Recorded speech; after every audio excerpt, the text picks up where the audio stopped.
Bismillahirrahmanirrahim. Assalamualaikum warahmatullahi wabarakatuh. Kita ketemu lagi teman-teman dalam video pembelajaran Pedoman Umum Ejaan Bahasa Indonesia, video yang kedua. Dalam video yang kedua kali ini, saya akan membahas tentang penulisan kata. Mari kita simak slide berikut ini. Ya, penulisan kata itu yang pertama terdiri atas kata dasar. Ya. Kata dasar. Kata dasar ditulis sebagai satu kesatuan. Ya, misalnya kantor pajak penuh sesak gitu ya. Nah, ini kata dasar karena di dalam satu kalimat ini ya, ini tidak ada imbuhannya atau dia tidak berimbuhan. Di salah satu kata dari ini kan ada 4 kata, ada kantor, pajak, penuh, dan sesak. Itu kata dasar. Ya. Saya pergi ke sekolah. Ya. Saya pergi ke sekolah. Ini juga kata dasar, tidak ada imbuhan yang diikuti. Kemudian buku itu sangat tebal.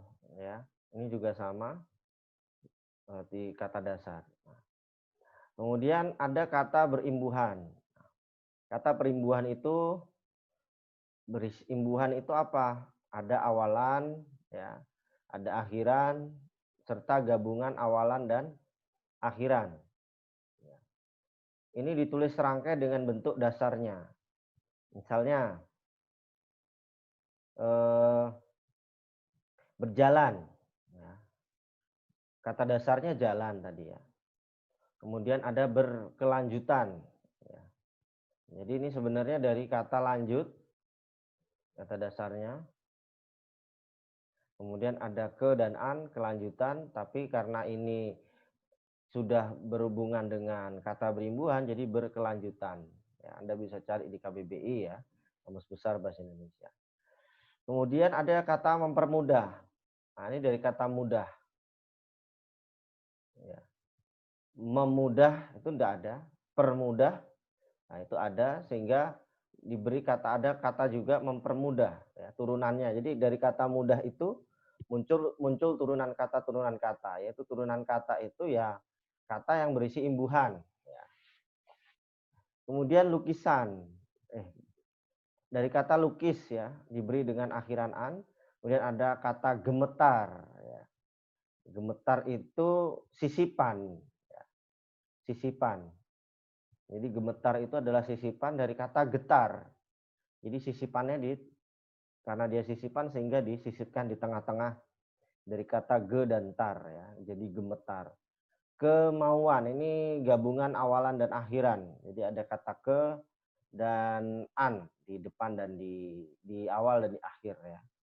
Dengan kata dasar mau, perbaikan.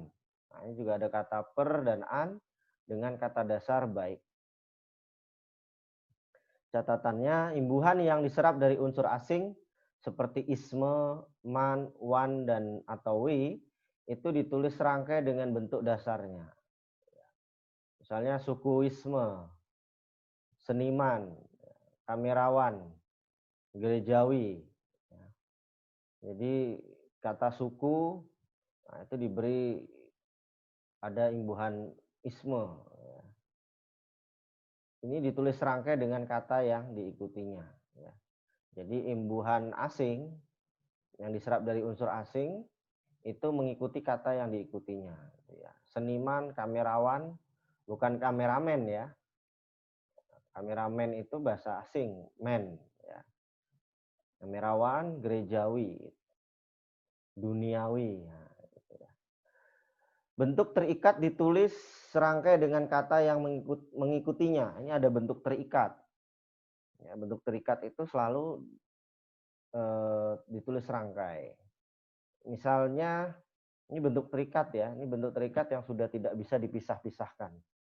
Ada adibusana, ada aerodinamika, ada antar kota, antibiotik, awahama, bikarbonat, biokimia, dekameter, demoralisasi, Dwi warna, eka bahasa, ekstrakurikuler, infrastruktur, inkonvensional, kontraindikasi, co-sponsor ya, mancanegara, multilateral, narapidana, non kolaborasi, terus ada proaktif, purna, semi, sub, swadaya, swafoto ya, swasembada, telewicara, transmigrasi, tunakarya, tunarungu, tunanetra, Tritunggal, Tansuara, ultramodern. Jadi ini kata-kata yang bentuknya terikat.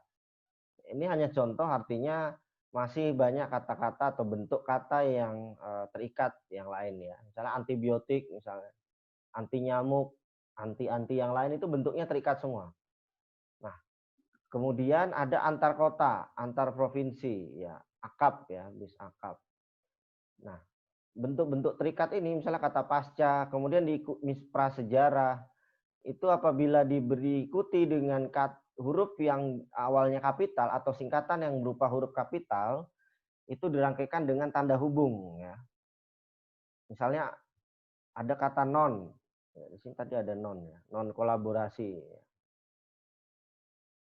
Kata non diikuti dengan kata Indonesia yang nama negara itu harus huruf kapital di depannya, sehingga wajib diberi tanda penghubung ya. Tanda hubung di sini. Pan-Afrikanisme, pro-Barat ya.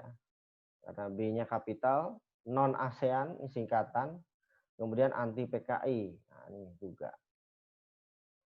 Kemudian bentuk maha. Bentuk maha yang diikuti kata turunan yang mengacu pada nama atau sifat Tuhan, ditulis terpisah dengan huruf awal kapital. Misalnya, marilah kita bersyukur kepada Tuhan yang Maha Pengasih. Kita berdoa kepada Tuhan yang Maha Pengampun. Nah, jadi karena kata maha itu sifatnya terikat ya, jadi tidak bisa dipisahkan.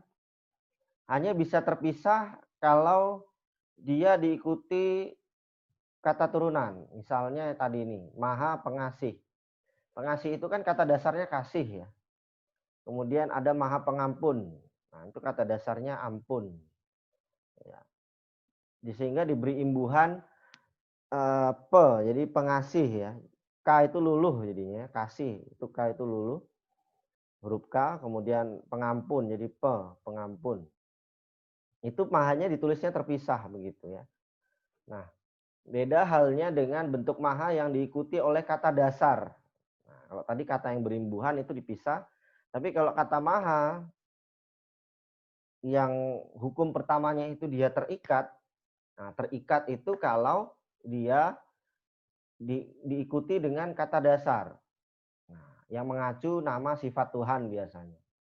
Ya, kalau mahasiswa itu biasanya memang disambung ya, tidak dipisah. Kecuali kata esa, nah, ditulis serangkai. Jadi semua kata dasar itu ditulis serangkai kecuali kata esa. Ya. Tuhan yang maha kuasa. Ya. Tuhan yang maha kasih. Tuhan yang maha cinta. Tuhan yang maha sempurna. Nah itu kata dasar semua itu, sehingga harus ditulis bentuknya terikat gitu ya. Hanya satu bentuk dasar yang tidak ditulis terikat, yaitu Tuhan yang Maha Esa. Nah, kalau ditanya kenapa bentuk Esa itu satu-satunya yang dipisah begitu ya. Karena kalau bentuk yang lain, karena bentuk Esa itu sudah ada dalam Undang-Undang Dasar Pembukaan 1945 gitu ya. Jadi tulisnya sudah dari zaman dulu begitu, sehingga penulisannya tidak bisa diubah begitu ya. Karena sudah termaktub di dalam UUD 45 pembukaan itu. Kemudian ada bentuk ulang. Dalam penulisan kata itu ada kata yang ditulis ulang. Bentuk ulang itu ditulis dengan menggunakan tanda hubung. Ya, tanda hubung di antara unsur-unsurnya.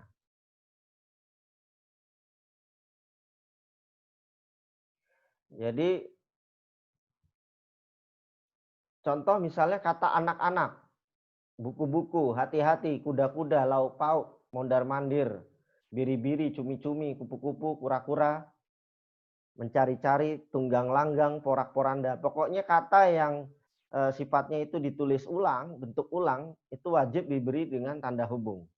Dalam penulisan karya ilmiah, Anda tidak boleh menulis kata, misalnya Anda menulis kupu-kupu begitu ya,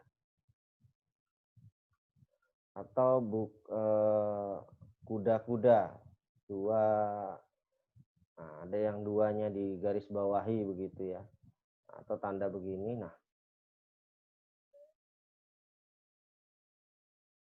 Nah, misalnya ini Anda menulis dalam sebuah karya ilmiah, ini salah dalam penulisan seperti ini, ya. Anda harus menulis itu dengan yang betul ya, kupu-kupu. Jadi diberi tanda hubung begitu. Jangan menulis seperti ini salah begitu ya. Kalau Anda nulis ini di WhatsApp atau SMS, mungkin boleh-boleh saja begitu. Tapi sifatnya kalau dalam karya tulis ilmiah, kemudian tulisan-tulisan resmi, Anda tidak boleh menyingkat seperti ini. Jadi harus ditulis sempurna bentuk ulangnya. Kemudian bentuk ulang gabungan kata ditulis dengan mengulang unsur pertama. Ya. Jadi misalnya ada kata surat kabar. Yang diulang adalah bentuk kata pertamanya ya. Surat-surat kabar begitu. Kemudian kapal-kapal barang. Rak buku, rak-rak buku, bukan rak buku-buku gitu ya. Kereta api cepat, kereta-kereta api cepat. Itu contohnya.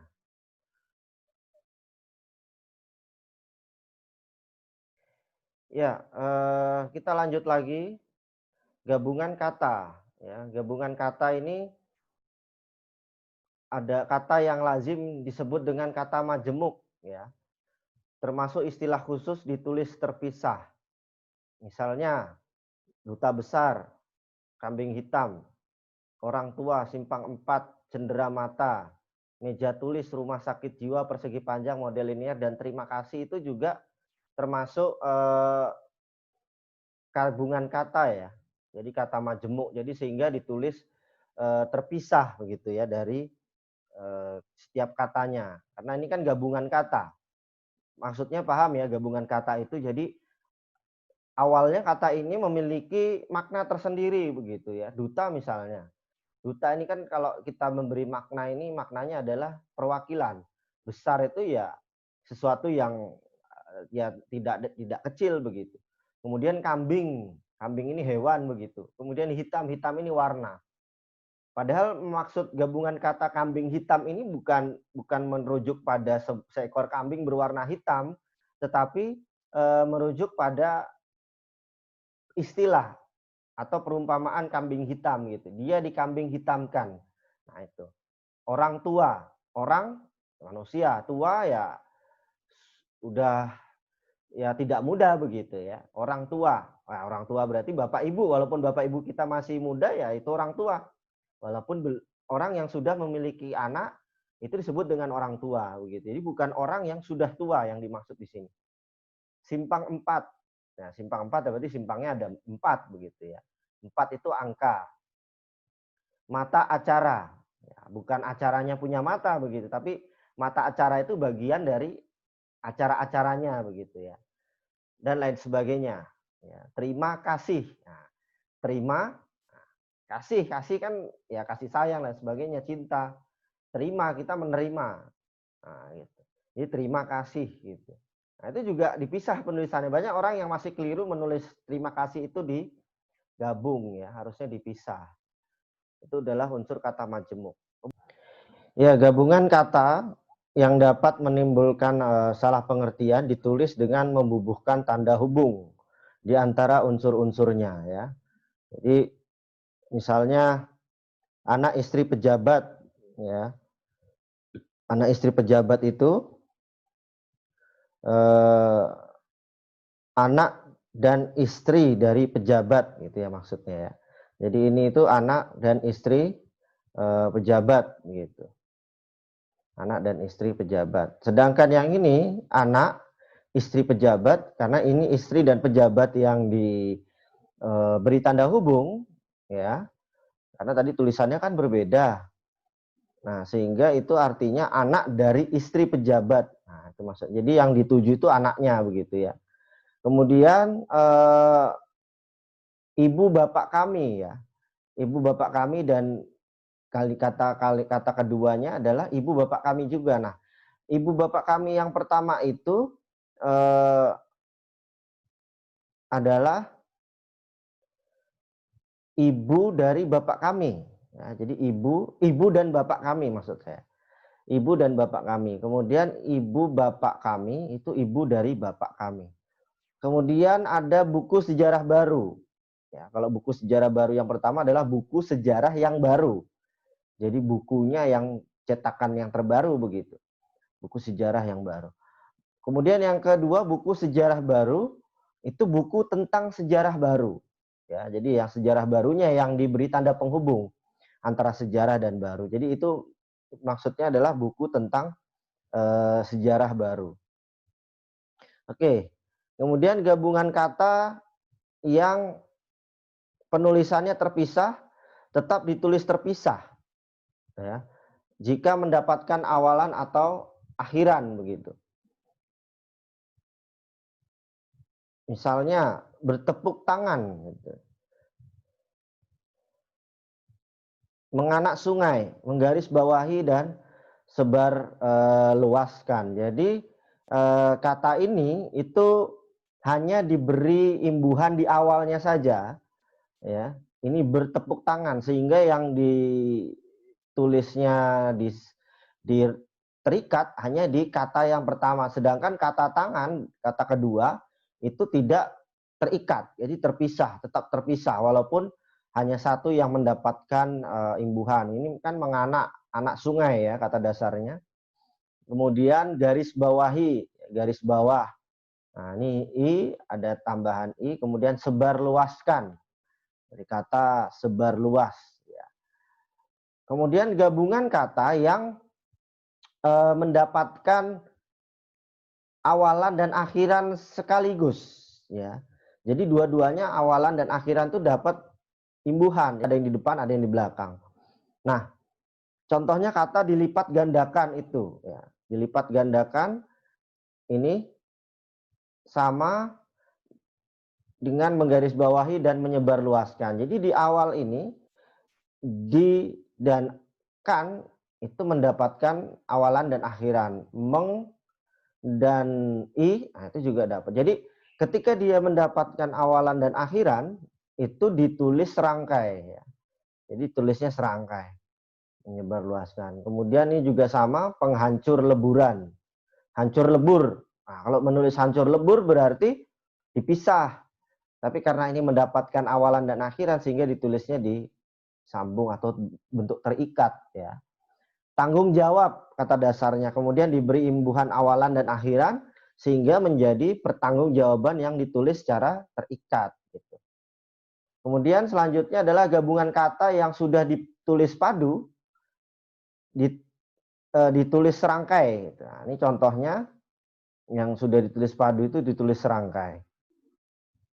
Misalnya acap kali, kemudian ada kalanya ya, apalagi, bagaimana, barangkali, beasiswa, bela sungkawa, bila mana, bumi putra, duka cita, hulu balang, ya, kacamata, kasat mata, padahal, perilaku, puspawarna, syah bandar, sukacita, segitiga, sedia kala, sapu tangan. Nah, ini bentuk yang gabungan kata yang sudah padu ditulis serangkai. Ini sudah padu ya. Jadi perlu Anda pahami juga, siapa tahu mungkin ada yang masih sering keliru menulis ejaan ini, gabungan kata nanti bisa diperbaiki. Oke. Kemudian ada penggalan kata. Oke, penggalan kata saya akan lanjutkan di video selanjutnya setelah ini. Ya, itu tadi materi tentang gabungan kata dalam ejaan bahasa Indonesia. Selanjutnya saya akan melanjutkan materi ejaan bahasa Indonesia dengan poin pemenggalan kata yang saya akan sampaikan dalam video pembelajaran yang ketiga. Terima kasih. Assalamualaikum warahmatullahi wabarakatuh.